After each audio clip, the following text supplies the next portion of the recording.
Hoje nós vamos ver um texto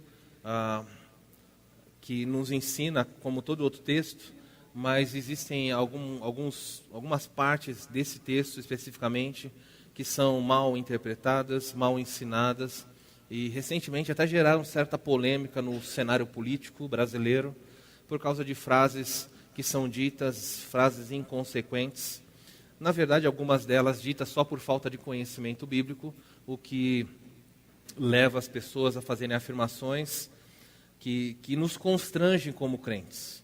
Mas hoje eu espero conseguir mostrar que essa afirmação em específica que eu estou pensando, e vou citá-la durante o estudo, não tem nenhuma fundamentação bíblica e você pode ficar tranquilo em relação a isso. Hoje nós vamos ver sobre o papel dos pais, eu coloquei ali pais cristãos, vamos falar, hoje eu vou falar de um pai, mas a aplicabilidade do texto serve para pai e para mãe, tá bom? Então eu não quero fazer essa distinção, ter que pregar um dia sobre o pai, sobre a mãe, embora pais e mães tenham até papéis diferentes na educação dos filhos. Mas eu quero dar princípios de um modo geral, como os pais devem estar atentos a isso. Hoje eu vou pregar, são 4 capítulos, eu não vou ler isso, não tenho condição de pregar. Gênesis 6 até Gênesis 9. Então eu vou olhar um trechinho em Gênesis 6 e vou usar um trechinho de Gênesis 9 e assim você pode tirar proveito disso. O texto é muito longo, então eu vou focar especificamente no assunto que eu preciso falar. Vocês sabem do que trata Gênesis 6 até Gênesis 9, ele vai contar a história do dilúvio. Do Gênesis 6 até Gênesis 9. Então se você olhar a Bíblia do início, se você começar a estudar do começo, você vai descobrir a criação do mundo, depois você vai ver no final do capítulo 1, capítulo 2, a criação do homem. Capítulo 3, você vê a queda do homem, as implicações, as disciplinas de Deus sobre ele. No capítulo 4, você entra e Deus entra colocando para nós a genealogia de Caim. Então há uma descrição ali para nós dos descendentes de Caim. E aparentemente, à luz do texto, quando nós lemos lá a primeira leitura, parece que eles foram pessoas de sucesso. O primeiro dos músicos, primeiro dos agricultores, primeiro dos que mexeram com instrumento de metal, e assim vai. Um dos filhos dele, chamado Lameque, toma 2 esposas para si. Primeiro caso, primeiro registro bíblico de poligamia. E Lameque junta suas esposas e ele, numa hora de um jantar, ele diz, olha, eu matei um homem porque ele esbarrou em mim, o outro porque pisou em mim, e aí ele começa a se vangloriar da sua violência. E o texto termina o capítulo 4, mostrando do capítulo 3 sombrio por causa do pecado, o capítulo 4 os descendentes de Caim, e aí você vai ver a morte de Caim matando Abel, e você vê só tragédia. Mas quando você chega no finalzinho do capítulo 4, quando parece que não há mais esperança para o nosso coração, o texto no capítulo 4 termina dizendo assim que um dos descendentes de Adão volta a servir a Deus, e é Sete. Sete se volta para Deus, e ele volta, então o texto fala, e o nome do Senhor passa a ser invocado de novo. E logo depois entra no capítulo 5, e aí ele mostra as consequências do que aconteceu no Éden. E ali há um obituário. Se você ler o capítulo 5, você vai ter essa impressão, porque ele começa a falar, e Adão viveu tantos anos e morreu. E fulano viveu tantos anos e morreu. E de Caim ele conta feitos dos homens de Deus aqui, na descrição, ele só fala, viveu tantos anos, teve filhos e filhas e morreu. E ele vai fazendo isso, a cada um. E você fica triste, até que nós chegamos em um dos descendentes ali, se eu não me engano, o 7º da lista, Enoque. E aí o texto fala, Enoque andou com Deus e Deus o levou para si, e ele não foi mais encontrado. Tudo isso eu estou falando é um pano de fundo para o que vai acontecer aqui, porque Deus disse para Adão e Eva o seguinte, multiplicai-vos, enchei a terra, coloquem mais gente nesse mundo. E a terra foi multiplicada, e quando você chega no capítulo 6, a terra está cheia de pessoas. Mas junto com essa multiplicação, que era para ser de imagens de Deus, o texto fala também que a terra se multiplicou e se encheu de violência. Então os homens eram imorais, os homens eram perversos, os homens eram agressivos. Isso de modo geral na humanidade. E aí então nós vamos olhar o que vai acontecer e o que isso tem a ver conosco. Eu vou ler Gênesis, eu vou ler do versículo 1 até o versículo 10. Gênesis 6, 1 a 10 é o texto que eu quero mencionar. e depois nós vamos olhar Gênesis 9, um trechinho de Gênesis 9. Vão surgir perguntas aqui. Se você tiver perguntas, dúvidas desse texto, você já sabe qual é a resposta, não é? Venha domingo de manhã. Venha domingo de manhã e nós lidamos. Porque esse texto vai falar, pastor, eu já sei. Quando eu ler o texto ali, vai perguntar, pastor, eram anjos ou não eram anjos? Quem são esses gigantes? E não sei o quê. Venha domingo de manhã e a gente consegue falar sobre isso. Quando foram se multiplicando, versículo 1 do capítulo 6. Quando foram se multiplicando os homens na terra, e lhes nasceram filhas. E vendo os filhos de Deus, que as filhas dos homens eram formosas, tomaram para si as que entre todas mais lhe agradaram. Então disse o Senhor, o meu espírito não agirá para sempre no homem, pois este é carnal, e os seus dias serão 120 anos. Ora, naquele tempo havia, vou grifar essa expressão, já havia, tá? Naquele tempo havia gigantes na terra. E também depois, quando os filhos de Deus possuíram as filhas dos homens, as quais lhes deram filhos. E estes foram valentes varões de renome na antiguidade. Verso 5. Viu o Senhor que a maldade do homem havia se multiplicado na terra, e que era continuamente mal todo o desígnio do seu coração. Então se arrependeu. Pastor, Deus se arrepende? Bem, domingo de manhã eu explico para você o que é Deus se arrependeu. Por hora, marca aí do lado, se quiser marcar, é entristeceu. A ideia é contida aí no texto. Porém, Deus se arrependeu ou se entristeceu, o Senhor, de ter feito o homem na terra, e isso lhe pesou o coração. Então disse o Senhor, farei desaparecer da terra o homem que criei, o homem e o animal, os répteis e as aves do céu, porque me arrependo de os haver feito. Porém, Noé achou graça diante do Senhor. Eis a história de Noé. Noé era homem justo, íntegro. Entre os seus contemporâneos, Noé andava com Deus.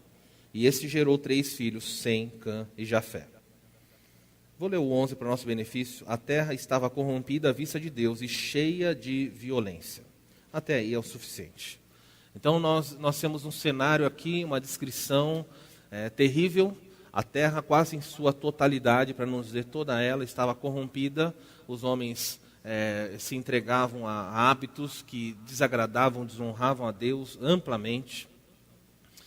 E o texto nos mostra, no meio de tudo isso, um único homem chamado Noé, em quem Deus olha. E eu sei que a primeira leitura, a impressão que você vai ter é que Noé já era um homem justo e íntegro, e Deus olhou e falou, olha, no meio desse povo todo tem esse homem bom. Mas se você inverter o versículo 8 e 9, ficaria assim. Mas a leitura, do jeito que o texto está escrito, o texto fala que Noé achou graça. E achar graça, a expressão graça é favor e merecido. Então Noé não merecia nada. Noé provavelmente era um homem também que tinha os seus desvios, mas o texto nos mostra Deus concedendo graça a Noé. E a partir que Noé recebe essa graça, ele se torna um homem honesto, um homem justo, um homem de caráter. Aí você pode perguntar, mas pastor, por que Deus deu graça para ele e não para outros? Eu não sei. Aí nós temos que perguntar para Deus quando chegar lá.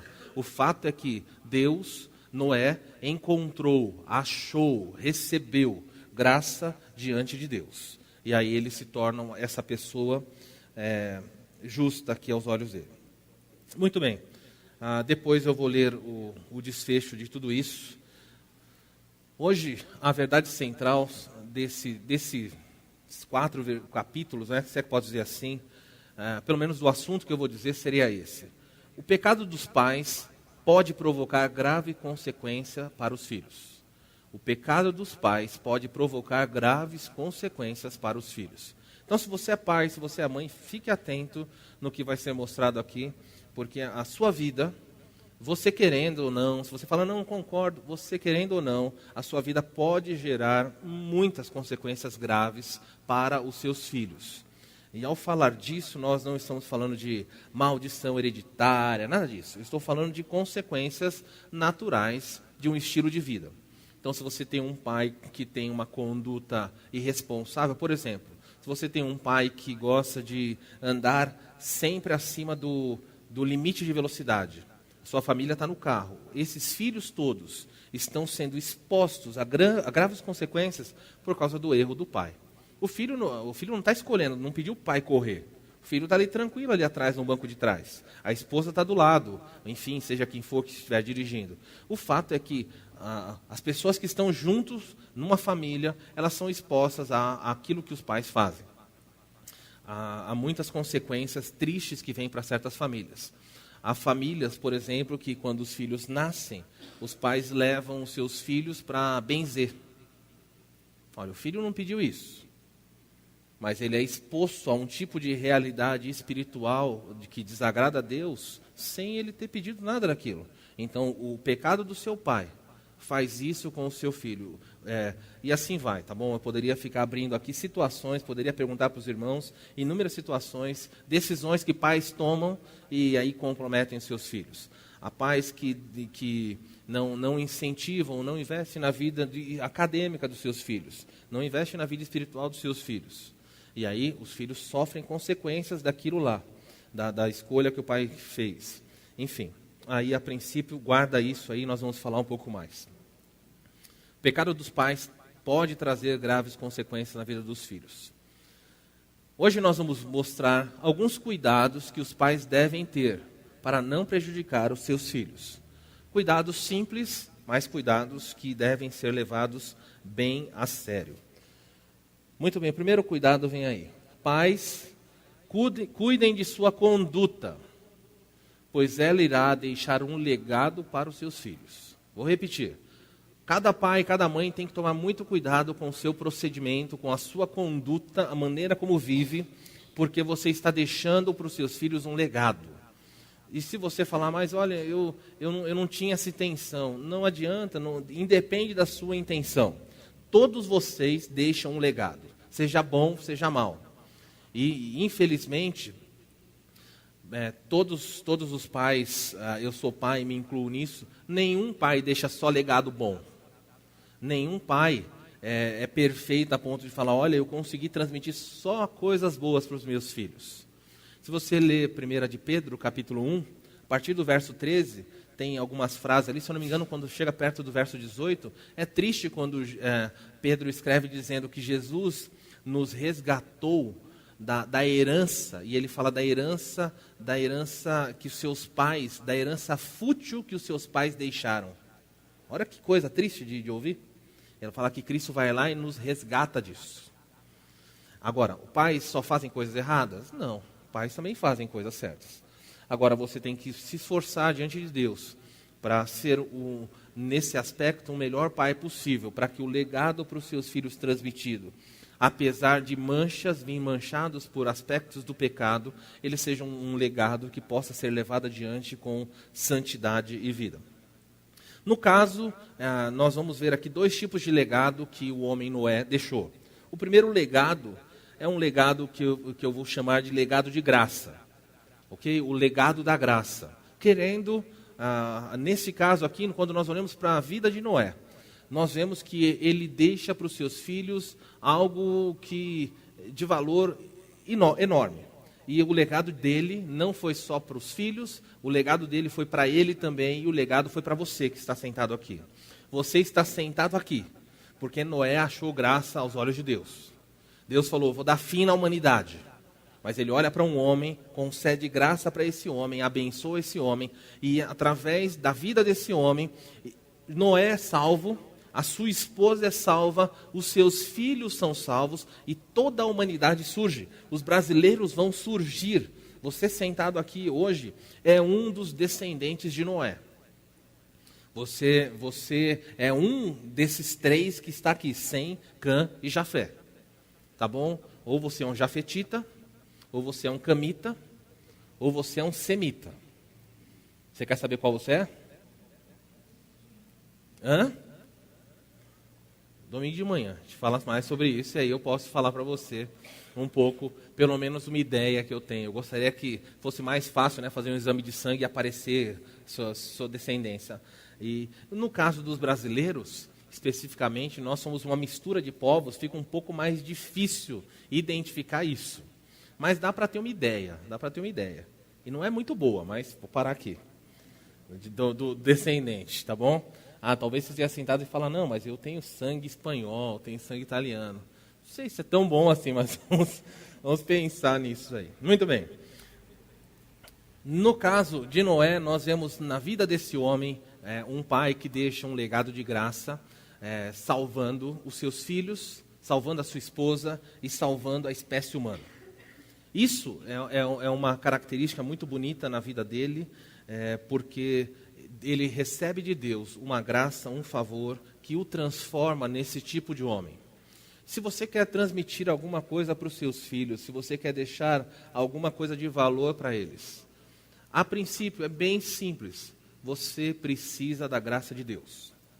Vou repetir, você não precisa ser rico, você não precisa ser um homem uma mulher super inteligente, um super pai, super mãe. Tudo o que você precisa é da graça de Deus. E você precisa clamar por essa graça. Ela está à sua disposição. Pais precisam suplicar, Deus, por favor, conceda-me mais a sua graça, para que os meus filhos sejam salvos de uma geração tão perversa hoje quanto a geração de Noé. Quando nós lemos Mateus capítulo 25, Jesus vai falar a respeito do seu retorno a este mundo, e ele diz assim para os seus discípulos, olha, quando o Filho do Homem voltar à terra, a terra vai estar vivendo dias como os dias de Noé. Então veja, existiu uma geração, não sei se a gente pode chamar noéica, mas uma geração naquele momento de Noé. E o mundo caminhou, e o mundo está caminhando, voltando para esse tipo de geração. E o povo da época de Noé era caracterizado principalmente por embriaguez, o povo era caracterizado por sensualidade desenfreada, e a marca principal desse povo era a violência. A terra, o texto fala, era coberta de violência. E nós vivemos dias de tristeza, onde você liga o jornal, pega uma revista e vai ler, e nós estamos tão acostumados, meus queridos, com violência e sofrimento e morte, que você é capaz de sentar e assistir o Jornal Nacional, e lá está mostrando pessoas sendo trucidadas, e não sei o quê, e você está comendo, está jantando, está numa boa. Não é que você está aprovando aquilo, eu estou dizendo que você está se tornando cada vez mais embrutecido, assim como eu. Nós estamos nos tornando mais frios. Em Mateus 24, Jesus fala de um momento ainda à frente desse tempo que nós estamos, e ele diz lá em Mateus 24, se eu não me engano, versículo 12, ele vai dizer assim que por se multiplicar a iniquidade, o amor de muitos vai esfriar.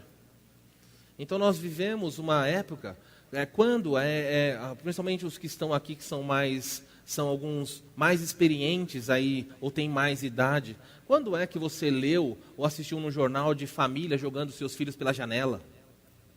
Você lembra de algum fato na história do Brasil fazer isso? Anos atrás eu li uma reportagem de uma pessoa que queimou seu filho não, um padrasto, né? Fez com uma criança, colocou a criança na chapa de uma padaria. E você fala assim, não, aonde você lê isso? Que tipo de violência é essa em que as pessoas estão sendo... Vocês viram agora há pouco tempo atrás o menino que foi colocado no freezer de uma casa.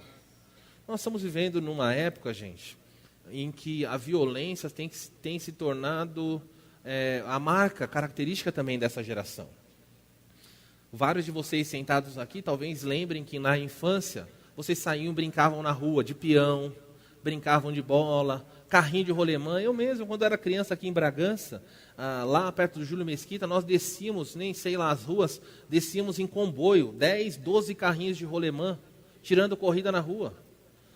Qual é o pai aqui que em sã consciência pega o seu filho hoje, pega um carrinho de rolemã e fala, filho, pode brincar na rua carrinho de rolemã, vai morrer.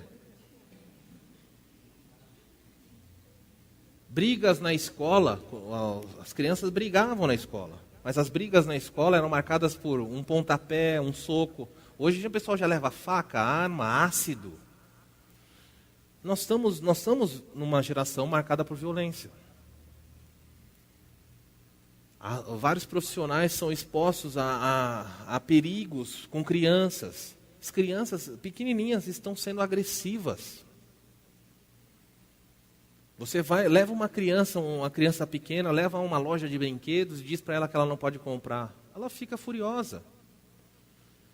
E ela só não agride pai e mãe, em muitos casos, e graças a Deus não são todos, porque ela não tem força suficiente para isso. Mas um dia ela vai ter. E nossa geração tem experimentado isso. E nós, pais, precisamos resgatar os nossos filhos de uma geração corrupta e perversa, cheia de violência. Não há segredo. Eu não vim te contar nenhuma novidade. Eu não tenho nenhuma fórmula mágica. A fórmula é: clame a Deus, pela graça dele. Clame a Deus. Se os filhos vão para a escola, ore por eles. Se os filhos vão viajar, ore por eles.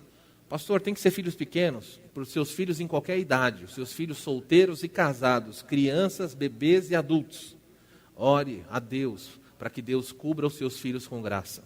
Nós vimos isso quando olhamos um pouquinho a respeito de pais, de homens sendo intercessor, quando vimos a vida de Jó, em que ele intercedia para os seus filhos que já eram casados, e ele se levantava e oferecia a Deus sacrifício pelos seus filhos. O que ele está fazendo? Ele está suplicando a Deus graça, porque ele dizia: talvez no seu íntimo os meus filhos tenham ofendido a Deus. E nós precisamos muito se preocupar com o que os seus filhos, ou que os meus filhos, os nossos filhos estão vendo, assistindo, pensando. É nossa responsabilidade, é nosso dever. Talvez você esteja olhando para mim e falando: pastor, eu quero fazer isso.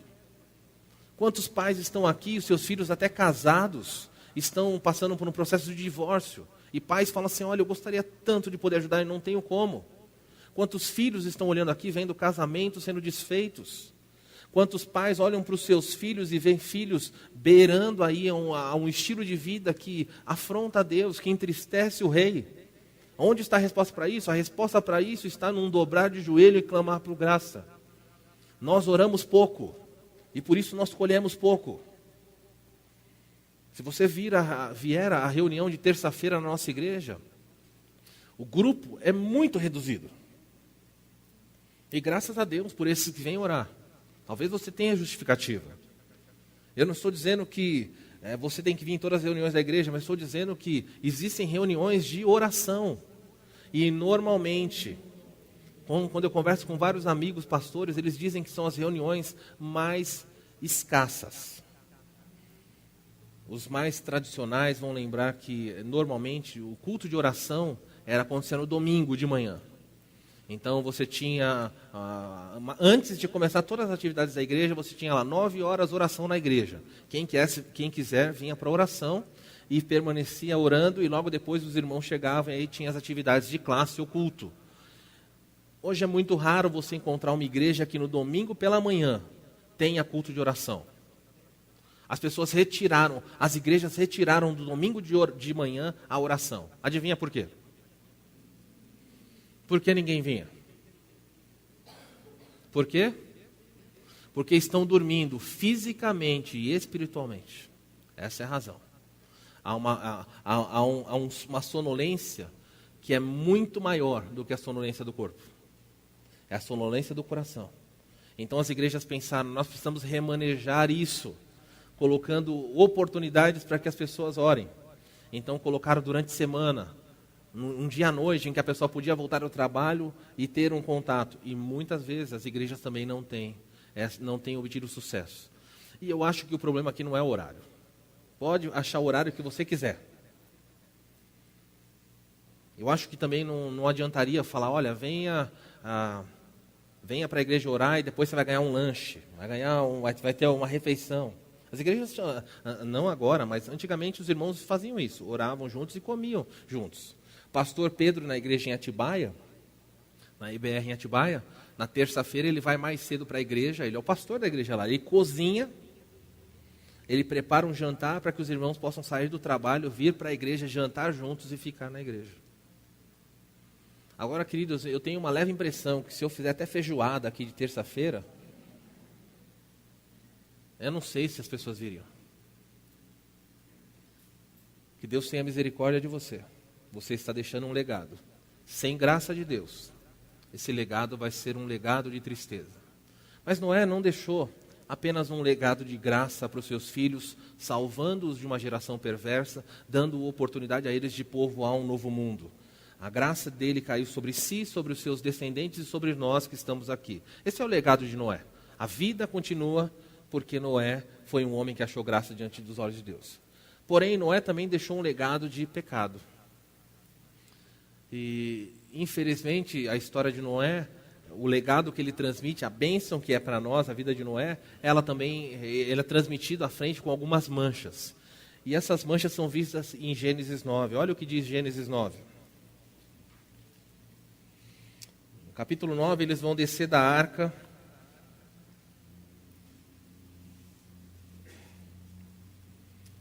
A partir do verso 18. Eu vou ler, embora ali esteja marcando 18 a 27, olha aí, verso 18 a 27 diz: Os filhos de Noé que saíram da arca foram Sem, Cã e Jafé. E Cã é pai de Canaã. Percebeu alguma coisa estranha nisso? Vou ler de novo. Quando eles saíram da arca, os filhos de Noé eram Sem, Cã e Jafé. E Cã era o pai de Canaã. O que é estranho, né? Só nesse verso. Sem e Jafé são filhos de Noé. Sem, Cã e Jafé são filhos de Noé. Mas ele só menciona o descendente de quem? De Cã. Sem nenhuma explicação para nós, ele fala, desceram 3. E de Cã surgiu Canaã. Você tem que começar a se perguntar, por que ele está fazendo essa menção? Sabe quem está escrevendo isso? Moisés. Moisés está escrevendo isso. E Moisés quis destacar para os leitores o seguinte: Noé teve 3 filhos. E um deles gerou Canaã. Então guarde essa informação por hora, que vai surtir efeito aqui no que ele vai dizer. E ele continua: São eles os 3 filhos de Noé, e deles povoou-se toda a terra. Sendo Noé lavrador, passou a plantar uma vinha. E bebendo do vinho, embriagou-se e se pôs nu dentro da sua tenda. E Cã, de novo aí, pai de Canaã, vendo a nudez do seu pai, fê-lo saber afora aos seus 2 irmãos. Então Sem e Jafé tomaram uma capa e puseram-na sobre os próprios ombros de ambos, e andando de costas, com o rosto desviado, cobriram a nudez do seu pai, sem que a vissem. Despertando Noé do seu vinho, soube o que lhe fizera o filho mais moço, e disse: Maldito seja Canaã, servo dos servos dos seus irmãos. E ajuntou: Bendito seja o Senhor, o Deus de Sem, e Canaã lhe seja por servo. Engrandeça a Deus a Jafé, e habite ele as tendas de Sem, e Canaã lhe seja por servo. E Noé passado o dilúvio, viveu ainda 350 anos, e todos os dias de Noé foram 950 anos, e então morreu. Um dos homens que mais viveu aqui na Bíblia. Ele perde para poucos homens, aí chegam nessa longevidade. Mas vamos olhar então aqui, quando nós olhamos para a vida desse servo de Deus, eles descem da arca com sua família, e agora nós temos 8 pessoas para recomeçar o mundo inteiro. Deus fala: olha, a geração de destruição ficou para trás. Limpei esse mundo, acabei com a maldade. A terra era marcada por todo tipo de erro, e agora eu vou começar essa nova terra, Noé, com a sua família. Olha, frutifique o seu legado de graça, faça com que a terra seja coberta de descendentes de Noé, abençoados por mim. E o texto não nos conta quanto tempo, mas deve ter passado algum tempo, um tempo razoável. O texto fala que Noé era lavrador, e então Noé decide plantar uma vinha. E ele planta a sua vinha. Os seus filhos têm filhos. Os filhos dos seus filhos têm filhos. Então você percebe que passou um bom tempo do dilúvio. E acontece que um determinado dia, Noé pega o fruto da vide, pega as suas uvas, ele prensa as suas uvas, ele faz vinho, e preste atenção. Um detalhe muito importante. Dentro da sua tenda, sozinho, longe de todo mundo, não estava à vista de ninguém. Ele não estava cometendo um pecado público. Ele estava fazendo algo no particular da sua casa. A Bíblia não condena a bebida. Quero deixar bem claro para os irmãos, a Bíblia condena a embriaguez. A Bíblia condena o que ele fez. Mas dentro da sua casa, dentro da sua tenda, no particular, talvez longe da sua esposa, longe dos seus filhos, Noé enche canecas de vinho e começa a beber. E ele bebe uma, bebe duas, bebe três. O que acontece com quem bebe? Fica embriagado. Mas por que ele tirou a roupa? Como? Quase isso, Norberto. Eu vou ficar com a palavra a provável aí, não por causa de ser deserto, embora ele estava no quente, mas a bebida normalmente tende a esquentar. Sim, ele vai tirar a roupa, nós não sabemos a razão. Tudo isso aqui é especulativo. Alguns acreditam que ele bebeu tanto, que ele ficou tão quente, que ele começa a se despir. E ele fica sem roupa, alegre dentro da sua tenda. Preste atenção. Não está sua esposa, não estão seus filhos, não estão seus netos. Ele está só. Talvez ele pensou, olha, eu vou fazer isso no particular. E será que eu não tenho direito a um relax? Eu que trabalhei tanto tempo. Olha, 120 anos construindo uma arca. Fiquei 1 ano dentro dela.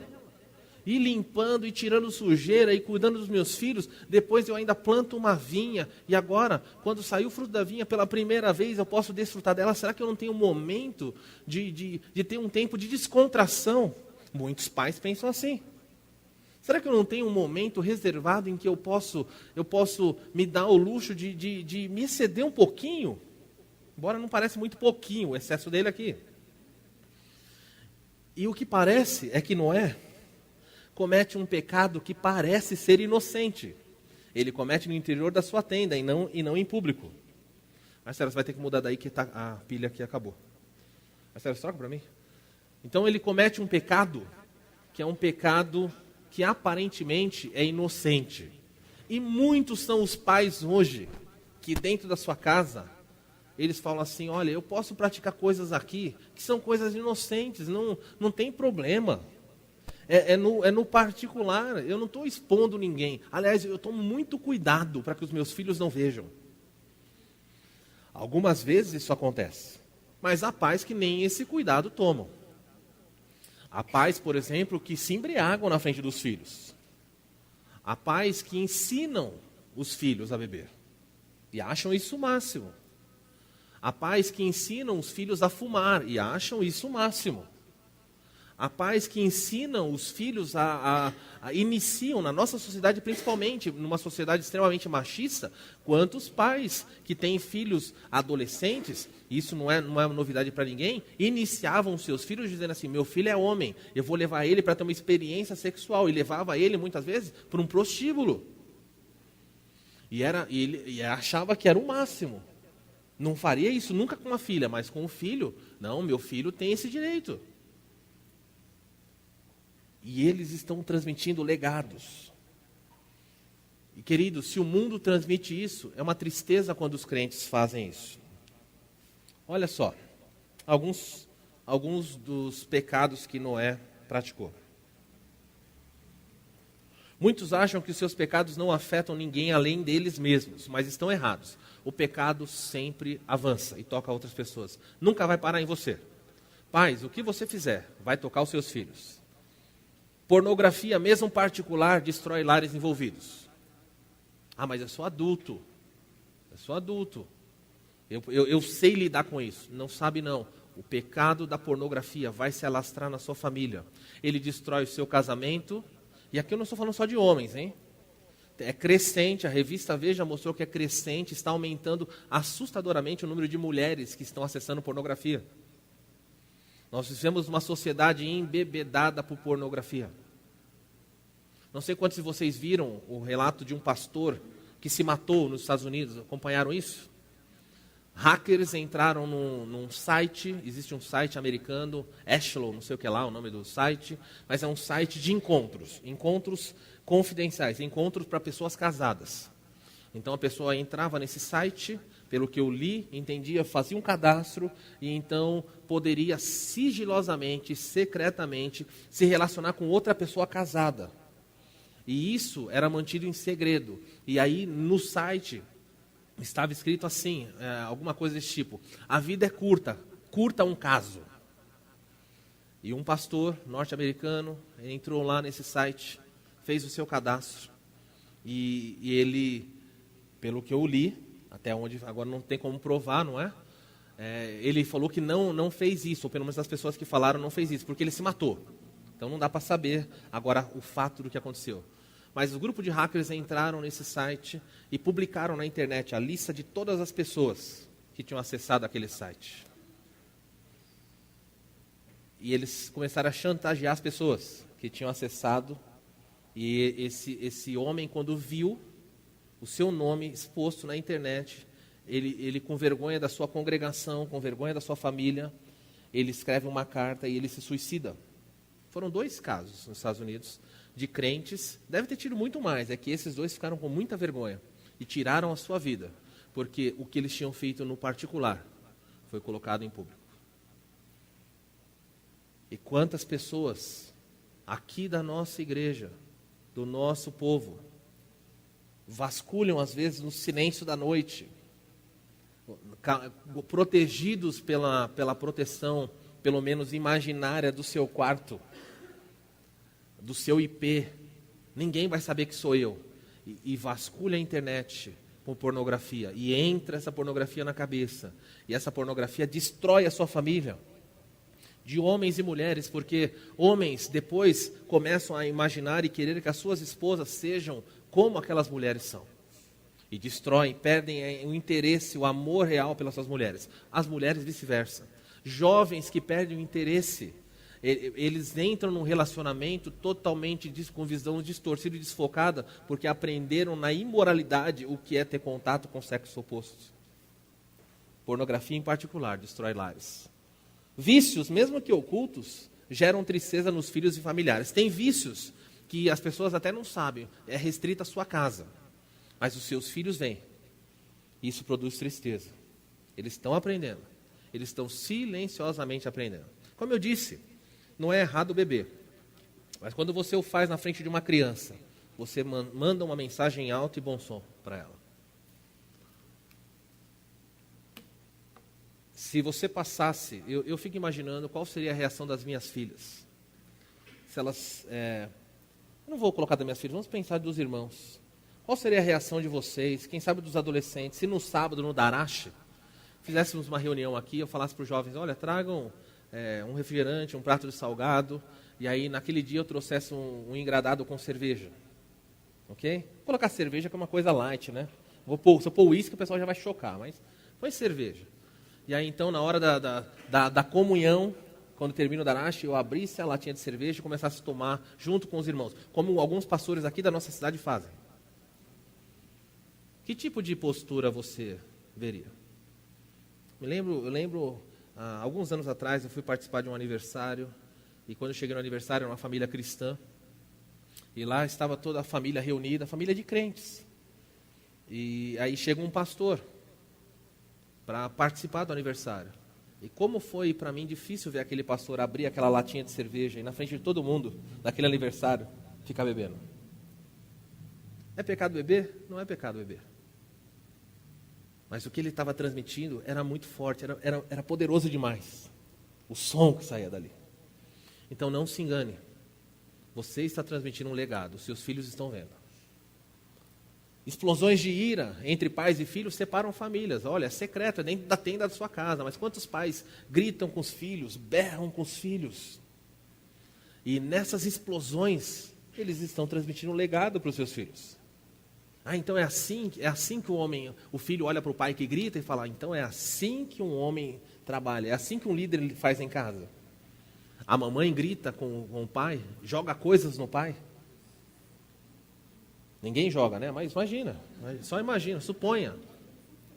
E voa prato, e voa isso, voa aquilo. Os filhos estão olhando, eles estão aprendendo. Ah, mamãe, é assim que lida com... Ah, entendi. Quando eu casar é assim.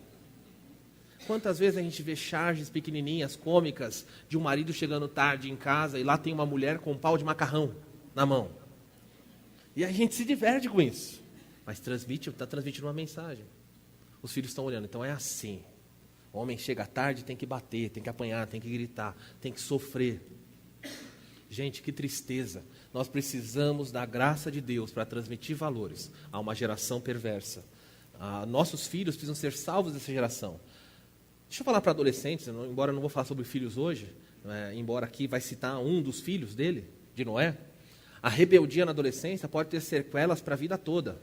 Então, se você é adolescente, acha assim, não, os meus pecados não afetam só ninguém, só eu. Cuidado, porque os seus pecados podem ser praticados e você levar uma sequela disso para a vida toda. Entre eles, uma gravidez. Entre eles, um acidente de carro. Ah, não, mas eu estava andando com aquele pessoal, um pessoal bacana, não tem nada a ver. Você vai pagar o preço. Você pode ser que você carregue sequelas das escolhas, da rebeldia em que você vai se envolver. Filhos não estão imunes a isso. E eu quero deixar bem claro aqui que o filho é responsável pelo seu pecado. Ele não pode culpar o pai. Ah, pastor, então eu estou entendendo. A culpa aqui é toda de Noé. Não, Noé é culpado por um pecado. E nós vamos ver a consequência sobre Cã. E depois vamos ver o pecado de Cã. E a consequência dele mesmo. Escolhas que ele fez. Pecados ocultos, eles são revelados.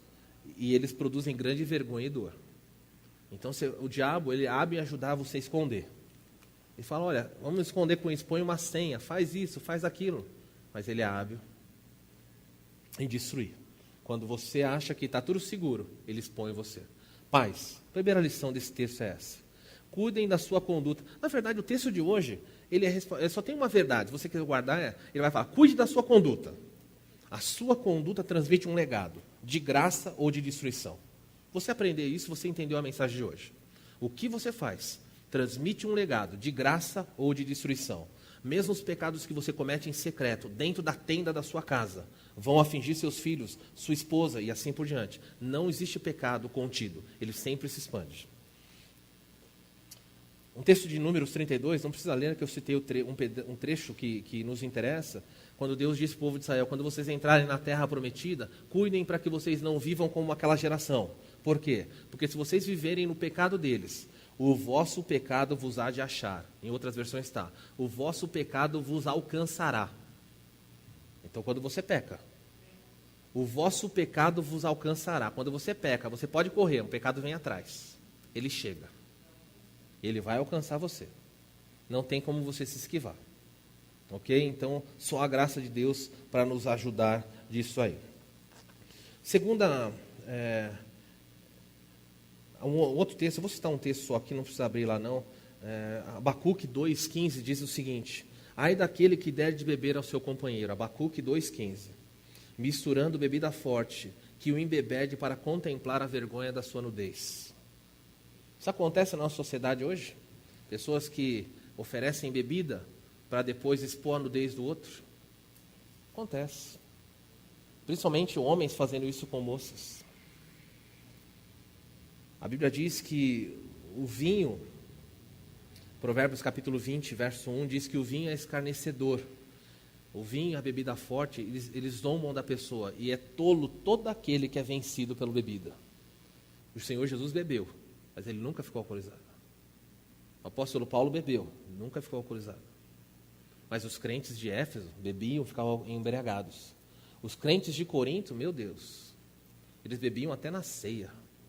Eles conseguiam tornar uma reunião santa em profana. E aí Paulo tem que normatizar tudo isso aí. Segunda lição, vem aí. A conduta dos pais pode expor os seus filhos a fazerem escolhas difíceis. Preste atenção agora, porque o que eu quero dizer é que a conduta de Noé, ela expôs o seu filho Cã a uma escolha. O pecado já era de Cã, o coração de Cã já era um coração ruim, gente. Ele só estava esperando uma oportunidade de se manifestar. E a conduta de Noé fez isso. Olha o verso 22 e 23. 21. Bebendo vinho, embriagou-se e se colocou nu dentro da sua tenda. E Cã, o pai de Canaã, vendo a nudez do seu pai, o fê-lo saber afora aos seus irmãos. Gente, nós não sabemos qual foi a razão pela qual Cã entrou na tenda de Noé. Não fazemos a menor ideia. Não sabemos se ele foi lá buscar uma ferramenta. Não sabemos se ele foi lá para falar com o pai. Não sabemos se ele foi buscar uma coberta. Não sabemos nada. Simplesmente o que nós sabemos é que quando ele adentra a tenda, o seu pai está totalmente embriagado e sem roupa. Não sabemos se Noé já estava desacordado. Pelo relato depois, aparentemente parece que Noé, no mínimo, parece desacordado, sim. Mas não sabemos que quando Cã viu se isso aconteceu. Alguns estudiosos acreditam que quem viu isso foi Canaã. A Bíblia não está registrando para nós. Não sabe como é que Cã soube que seu pai estava sem roupa. Ele entrou e viu, ou alguns dizem que o seu neto, mas tudo é especulação, então não adianta isso. Alguns dizem que o neto entrou, viu, foi lá e contou para o pai, e o pai veio ver, e aí em vez de ajudar, o pai tirou sarro. O pai achou o máximo. Achou o máximo. Olha, tem gente que quando vê outra pessoa embriagada, dá risada, acha legal. Fala, olha como a pessoa fala bobagem. E, gente, a pessoa se diverte. E zomba, e filma. E põe na internet. Se você tiver na internet vídeos de bêbado, tem um monte. Vai falar, por que filmaram o bêbado? Por que a pessoa filmou o bêbado e publicou? O que ela queria? Fazer um alerta contra a bebida? Não. Ela queria expor aquela pessoa, mostrar assim, olha só. E no caso desse jovem, desse moço, ele desonrou seu pai. Noé era assim um sacerdote. Naquela época era assim que funcionava. Ele era um sacerdote da família. E ele, em vez de honrar o seu pai, ele desonra o seu pai, cometendo 2 tipos de pecado. Primeiro, ele contempla a nudez do seu pai. Gente, há tanta bobagem escrita a respeito disso, sobre contemplar a nudez do seu pai. Se você lê comentários sobre isso, eles dizem o seguinte: contemplar a nudez do seu pai. Em primeiro lugar, alguns afirmam que Cã teve um contato homossexual com Noé. Que ele entrou na tenda e abusou do seu pai. Segunda, alguns dizem que ele entrou na tenda, que descobriram a nudez do seu pai. Eles pegam um texto lá de Levítico 18, para usar isso aí, entre 18 e 20, que diz o seguinte, que descobrir a nudez do seu pai era se deitar com a sua mãe. Então ele atribuía, se você lê Levítico, você vê isso aí, ele falando, Moisés mencionando, olha, não descobrirás a nudez do seu pai. E aí ele começa a descrever o que era isso, e ele fala que era se deitar com a mãe. Então as pessoas falam, olha, Cã entrou, estuprou o seu pai, uma possibilidade. Outra, deitou-se com a sua mãe, outra possibilidade. Outra possibilidade seria que ele simplesmente viu seu pai sem roupa. O que vocês acham mais normal? Nossa, tem que ser uma coisa tão drástica assim. Agora, se ele tivesse estuprado seu pai, adiantava o pessoal vir com a capa? Reparava alguma coisa? Parece que o problema aqui qual era? Era nudez. Era nudez. Levítico menciona que descobrir a nudez do seu pai era um eufemismo relacionado a isso aí também. Mas não interessa. E por fim, alguns dizem que Cã castrou seu pai. Se ele castrasse seu pai, adiantaria vir com a coberta e cobrir? Não tem sentido nenhum. O texto é bem simples. Ele viu a nudez do seu pai. Os 2 pecados dele foi contemplar a nudez do seu pai. Em segundo lugar, foi expor o pecado do seu pai e trazer para o público. Ele podia ele mesmo ter coberto. Mas ele saiu e foi contar para os seus irmãos. Pergunto a vocês, por que ele foi contar para os irmãos? Por que ele saiu e foi procurar Cã e Jafé? Sem Jafé? Ele esperava, provavelmente, que os seus irmãos também iam achar aquilo o máximo. É assim, irmão. Eu sei como era na minha casa. Quando tinha uma aprontação, você procurava os outros para tentar compartilhar. E a coisa mais chata que tinha era quando tinha um deles, um de nós, ou 2 ou 3, um deles, dos irmãos, que falava o que era certo. Falando, isso está errado, vamos mudar. Estraga prazeres. Estava tudo certo. Olha, vamos fazer tal coisa. Um vem e fala, não faça isso que é errado. Ou pior, se fizer eu vou contar para a mãe. Pronto, acabou. Que coisa triste. E ele foi lá contar para os seus irmãos, vibrando. O pai está como veio ao mundo. Você tem que ver, ele está falando cada bobagem. Eu nunca vi o pai falar, ele está falando engraçado. Parece o Pato Donald. Não, o Pato Donald não, que não existia. Parece um animal. E ele fala isso. Os seus irmãos ficam profundamente tomados de tristeza. Mas o que é que nós estamos vendo aqui? É que a conduta do pai expôs Cã a fazer uma escolha difícil. Honra ou desonra? A culpa é de Cã. Mas ele nunca precisaria fazer aquela escolha se o seu pai não estivesse sem roupa embriagado. Pais, a sua conduta faz com que os seus filhos sejam colocados entre escolhas. E quando eles escolhem errado, a culpa é deles. Mas muitas escolhas que eles fazem é porque você expôs eles a essa decisão. Eles não precisariam fazer. Cuidado do pai, a sua conduta. Vícios, hábitos geram situações pesadas para os filhos. A sua ira, pais que são indiferentes em casa, que têm preguiça, que são egoístas, pais que têm falta de oração, pais descontrolados, pais que são ausentes no lar. Eles expõem seus filhos a risco, os filhos fazem escolhas. O pai não está em casa, o filho assiste uma coisa inadequada. Vai falar, ó, se o pai estivesse ali, isso não teria acontecido, mas o pai não está em casa, a mãe não está em casa. Passa muito tempo fora, pensando em ganhar dinheiro, e dar conforto para o filho, isso e aquilo. E expôs o filho a perigo. Incoerência na disciplina. Há pais que são incoerentes, não sabem disciplinar os filhos, não sabem que proporção. Há pais que não disciplinam, há pais que disciplinam em excesso.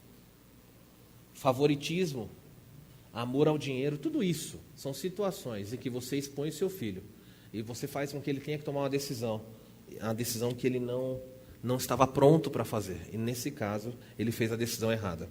Cã não precisava pecar, ele pecou, porque ele quis. Então, essa é a disciplina dele. Para terminarmos, a conduta dos filhos também traz consequência aos seus descendentes. Se os pais trazem consequência, os filhos também trazem. Nenhum filho pode dizer, bom, quando meu pai erra, eu tenho consequência? Tem. Eu sou obrigado a errar? Não. Você errou porque já estava no seu coração. Aquilo que seu pai faz, ele só dá para você condição de você externar. A conduta dos filhos traz consequências aos seus descendentes. Olha o que diz, o verso 24. E despertando Noé do seu vinho, soube o que lhe fizeram o filho mais moço. Nós não sabemos como isso aconteceu. Quando Noé acorda, nós não sabemos se Sem e Cã contaram, Sem e Jafé contaram. Não sabemos se foi a esposa. Não sabemos se foi o próprio Deus que contou para ele. O fato é que ele fica sabendo o que o filho faz. E ele manda chamar Cã. E Cã vem. Lembra o nome dos 3 filhos? Sem, Cã e Jafé. Ele chama Cã. Quando Cã entra, ele faz uma coisa que parece não ter muito sentido. Quando Cã entra, ele fala, Cã, vá buscar o seu caçula. E Cã fala, pai, você quer falar com Canaã? Quero falar com Canaã. E ele sai da tenda e busca Canaã. E agora diante de Noé está Cã e está Canaã. E Noé amaldiçoa o filho de Cã. Quem é que zombou de Noé? Foi Cã. Mas Noé amaldiçoa o filho de Cã. Vocês perceberam isso na leitura? Ele amaldiçoa Canaã. Ele amaldiçoa o seu neto. E ele olha para Canaã e ele diz algo terrível. Ele fala que o seu filho seja servo, seja escravo de Sem, que o seu filho seja escravo de Jafé. Pergunta, por que ele faz isso com o neto se quem pecou foi Cã? Uma pergunta que se levanta nisso aqui. Para nós estamos tão acostumados com desonra na família, pais, filhos que tiram sarro dos seus pais, brincam com seus pais, mas na cultura oriental isso era muito sério. Era visto, o respeito ao pai era uma coisa extremamente valiosa. E isso foi atacado na cultura deles, e isso era uma ofensa diretamente a Deus. A conduta de Noé e de Cã, principalmente a conduta de Cã, era uma conduta que colocava em risco toda a humanidade vindoura, porque ele tinha desenvolvido no coração dele a mesma característica do povo que Deus tinha acabado de matar no dilúvio. Um povo que não tinha respeito, amor pelos pais, pela família. Depois do dilúvio, tem um deles ali, que continua com essa semente no coração. E Deus, Noé vai falar isso. É simples de você entender. Naquela época existia algo chamado lex talionis. O que é lex talionis? É a lei do direito. Ou seja, o pecado tinha que receber uma punição proporcional. Então, se você bateu com uma mão, você apanha com a outra. Se você cortar a mão de alguém, corta a sua. O olho por olho, dente por dente. É isso aí. Então, Noé fez a seguinte leitura. Cã, você é meu caçula, você me desonrou. Eu vou pedir a Deus para que o seu caçula desonre você. Entenderam o que está acontecendo? Eu estou colocando sobre você o mesmo remédio que você deu para mim. Você sendo o último filho meu, o caçula, trouxe uma desonra terrível para mim. Que o seu filho, Canaã, desonre você também. Agora você pode olhar para isso como, é maldição hereditária, não sei o quê. Olha, existia, quando você, não dá tempo de explicar hoje, mas dispensações passadas, na época deles, quando o pai era um sacerdote, Deus respeitava isso. Os pais recebiam de Deus, naquela época, não existe mais, hein?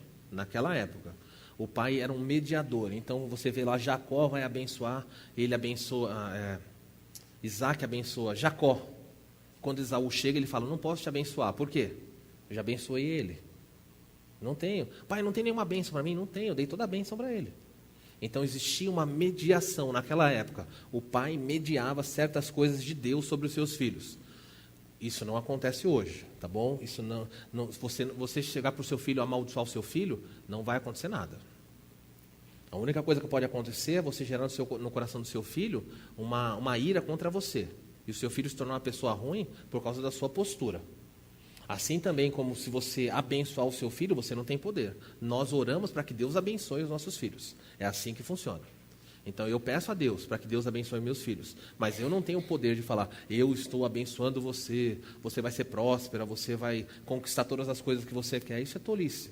Não existe mais. Fechando esse parênteses, só para que você entenda aonde chegou isso, e aí eu quero terminar com isso. Quando Noé faz isso, Noé está mostrando para Cã que o estilo de vida de Cã surtiria efeito nos seus descendentes, especificamente em Canaã. Agora, para nós amarrarmos tudo isso, quem é que está lendo esse texto? Quem é o leitor primário desse texto? O povo de Israel.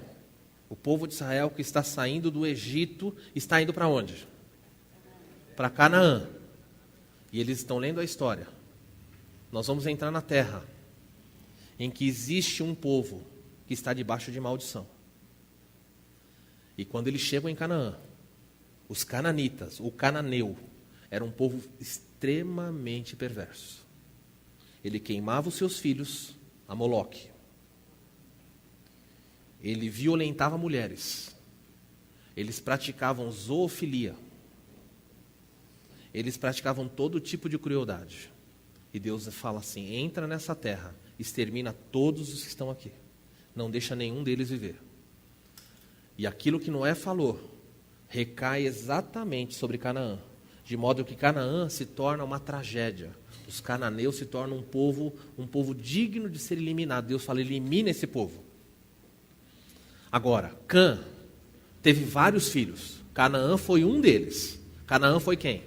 O caçula de Cã. Pouco tempo atrás, um político no Brasil disse o seguinte: os africanos, os negros são um povo amaldiçoado, porque eles são os descendentes amaldiçoados de Noé. Ouviram falar isso aí? Quem falou isso foi o pastor Marcos Feliciano.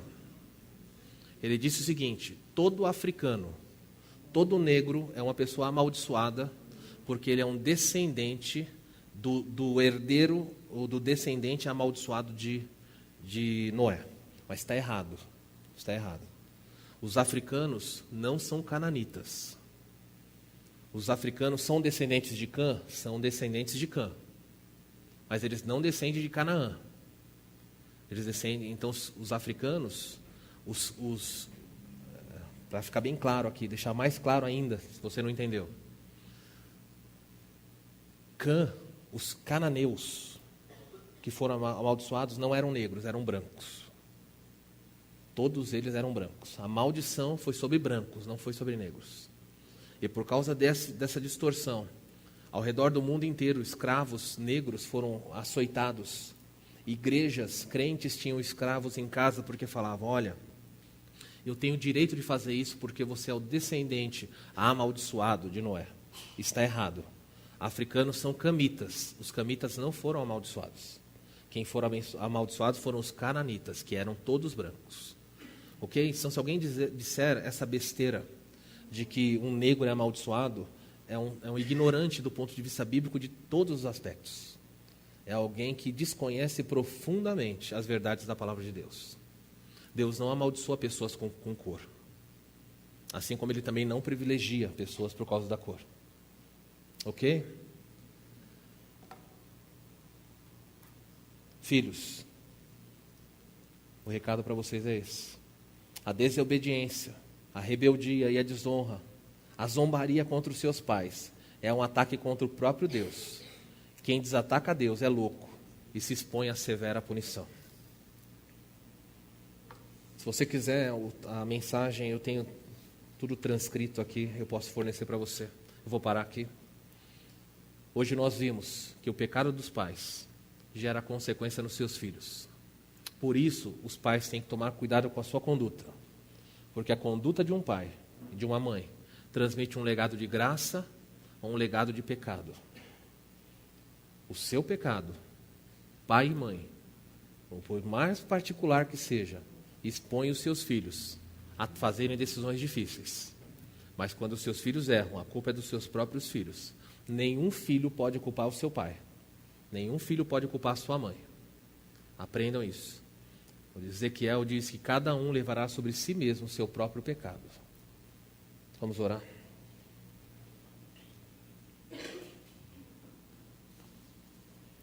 Vou dar para você alguns instantes.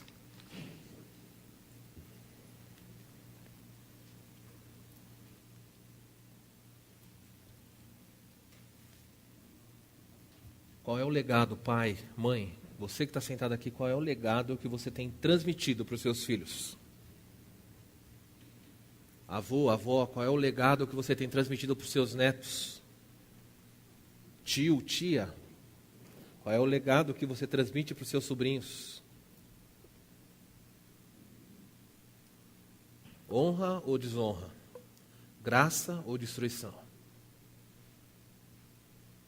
Quer transmitir um legado de graça? Ore a Deus, clamando pela graça dEle. É nele que está toda a graça. Não importa os erros que você cometeu como pai, como mãe. Não importa quão grandes sejam os erros que você cometeu. A graça de Deus é capaz de alcançar os seus filhos e abençoá-los. Você precisa orar por eles. Sejam filhos solteiros, sejam crianças ou sejam adultos casados. Pais, orem pelos seus filhos para que a graça de Deus esteja com eles. Se você é um pai que tem dado mau exemplo, se você é uma mãe que tem dado mau exemplo, se você tem exposto o seu filho, a sua filha a perigos por causa das manias, dos pecados e da conduta que você tem em casa, peça perdão a Deus e peça que Deus te ajude a ser um pai diferente, uma mãe diferente. Salve o seu filho, a sua filha do meio dessa geração perversa. Eles estão carentes. Eles precisam da graça de Deus. Orem por eles. É sua responsabilidade. Filhos, vocês que desonram seus pais. A Bíblia por 9 vezes, nada menos do que 9 vezes diz: filho, honre os vossos pais, porque isso é digno. Não é opção, é dever. Se você desonra o seu pai, se você expõe o pecado do seu pai para as pessoas, zombando deles, a mão de Deus te alcançará. A disciplina virá sobre você. Honra o teu pai e a tua mãe. Não é uma questão de mérito deles, é uma questão da posição que eles têm. Deus os colocou, honre o seu pai e a sua mãe. Uma igreja sólida é formada por famílias que têm legados de graça. Ó Deus de toda graça, é assustador perceber como nós podemos destruir a vida dos nossos filhos, dos nossos netos, dos nossos sobrinhos. E nós não queremos isso, Senhor, nós não queremos isso. Por favor, toma o nosso coração nas tuas mãos, toma a nossa vida, transforma essa conduta, nos dá graça. Nós precisamos, olha para nós como olhou para Noé, derrama da tua graça, para que nós venhamos a transformar as gerações vindouras em gerações abençoadas, ainda, Senhor, que marcadas por erros nossos, por pecados nossos. Quantos filhos no Brasil e no mundo foram abusados pelos seus pais, foram humilhados. Esses filhos podem encontrar no Senhor superação. Quantos filhos têm pais que não são dignos, mas esses filhos podem encontrar no Senhor força e graça para viverem uma vida que te honra. Ajuda, Senhor. Em nome do Senhor Jesus, nos ajuda a ser uma igreja bíblica. Que a cada dia, quando nós levantarmos para viver a vida, possamos viver para te honrar em tudo. Ajuda-nos, dá-nos a sua graça. Eu oro em nome de Jesus. Amém.